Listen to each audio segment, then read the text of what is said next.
नमस्कार दोस्तों, आप सभी का एक बार फिर से हमारे चैनल जीविका मंत्रा में स्वागत है।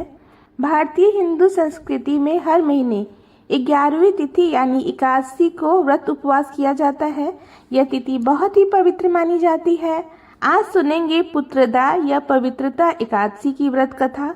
महाराज युधिष्ठिर ने भगवान श्री कृष्ण से कहा, हे भगवान, आपने कामिका एकादशी का महत्व बताकर बड़ी कृपा करी। अब कृपा करके श्रावण शुक्ल पक्ष की एकादशी का क्या नाम है ये बताइए। भगवान श्री कृष्ण ने कहा, श्रावण शुक्ल पक्ष की एकादशी का नाम पुत्रदा है। अब आप शांति पूर्वक इसकी कथा सुनिए। इसकी कथा सुनने मात्र से ही वाजपेयी यज्ञ का फल मिलता है। द्वापर युग के प्रारंभ में महिष्मती नाम की एक नगरी थी, जिसमें महिजीत नाम का एक राजा राज करता था। लेकिन पुत्र न होने के कारण राजा को राज्य सुखदायक नहीं लगता था। उसका मानना था कि जिसकी संतान न हो उसके लिए यह लोक और परलोक दोनों ही दुखदायक होते हैं। पुत्र सुख की प्राप्ति के लिए राजा ने अनेक उपाय किए, परंतु राजा को पुत्र की प्राप्ति नहीं हुई।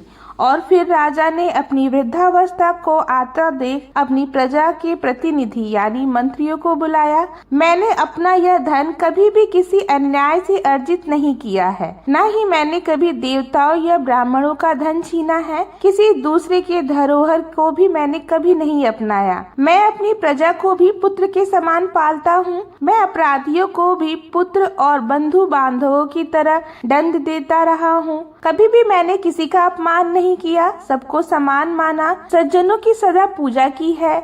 इस प्रकार धर्म के पालन के साथ राज्य करते हुए भी मेरे कोई पुत्र नहीं है, इसलिए मैं बहुत ही दुख पा रहा हूँ। इसका क्या कारण है? राजा महिजीत की यह बात पर विचार करने के लिए मंत्रियों और प्रजा के प्रतिनिधि वन में चले गए। वहाँ उन्होंने बड़े बड़े ऋषि मुनियों के दर्शन किए। राजा की उत्तम कामना की पूर्ति के लिए किसी श्रेष्ठ तपस्वी मुनि को देखते हुए इधर उधर घूमने लगे। एक आश्रम में उन्होंने एक अत्यंत वयोवृद्ध धर्म के ज्ञाता, बड़े ही तपस्वी, परमात्मा में मन लगाए हुए निराहार और समस्त शास्त्रों के ज्ञाता महात्मा लोमेश ऋषि को देखा, जिनका एक कल के व्यतीत होने पर एक रोम गिरता था। सबने जाकर ऋषि को प्रणाम किया। उन लोगों को देख मुनि ने पूछा, आप लोग किस कारण से यहाँ आए हैं? मुझे बताइए। निसंदेह मैं आप लोगों की सहायता करूँगा। मेरा जन्म केवल दूसरों के उपकार के लिए ही हुआ है। लोमेश ऋषि के ऐसे वचन सुनकर सब लोग बोले, हे महर्षि, आप हमारी बात जानने में ब्रह्मा के समान ही सामर्थ्य हैं। अतः यह आप हमारे इस संदेह को दूर कीजिए। मुनिवर, महिष्मतीपुरी का धर्मात्मा राजा महिजीत प्रजा को पुत्र के समान मानते हैं, फिर भी वह पुत्रहीन होने के कारण बहुत ही दुखी हैं। उन लोगों ने आगे कहा, हम लोग उनकी प्रजा हैं, अतः उनके दुख से हम भी बहुत दुखी हैं। आपके दर्शन से हमें पूर्ण विश्वास है कि हमारा यह संकट अवश्य ही दूर हो जाएगा, क्योंकि महान पुरुषों के दर्शन मात्र से ही अनेक कष्ट दूर हो जाते हैं। आप कृपा करके राजा के पुत्र होने का उपाय बताएं। यह बात सुनकर ऋषि ने थोड़ी देर के लिए अपनी आंखें बंद कर ली और राजा के पूर्व जन्म को जाकर कहने लगे। यह राजा पूर्व जन्म में एक निर्धन व्याध था। निर्धन होने के कारण इन्होंने बहुत सारे बुरे कर्म किए। यह एक गांव से दूसरी गांव व्यापार करने जाया करता था। एक समय ज्येष्ठ मास के शुक्ल पक्ष की द्वादशी के दिन वह जब 2 दिन से भूखा प्यासा था, एक जलाशय के समीप पानी पीने गया। उस स्थान पर एक गाय थी जिसका अभी बच्चा हुआ था।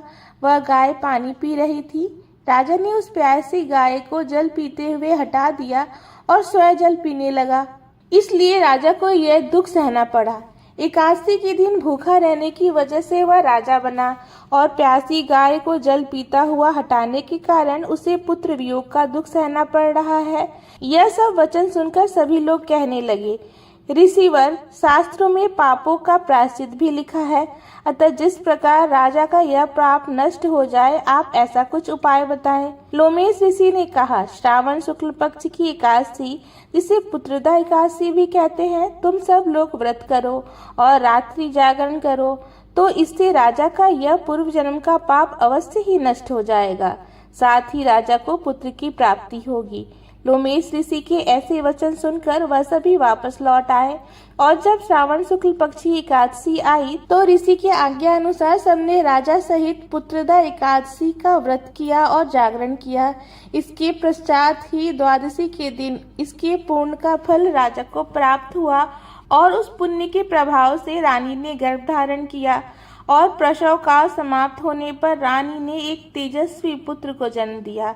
इसलिए राजन, इस श्रावण शुक्ल पक्ष की एकादशी का नाम पुत्रदा पड़ता है।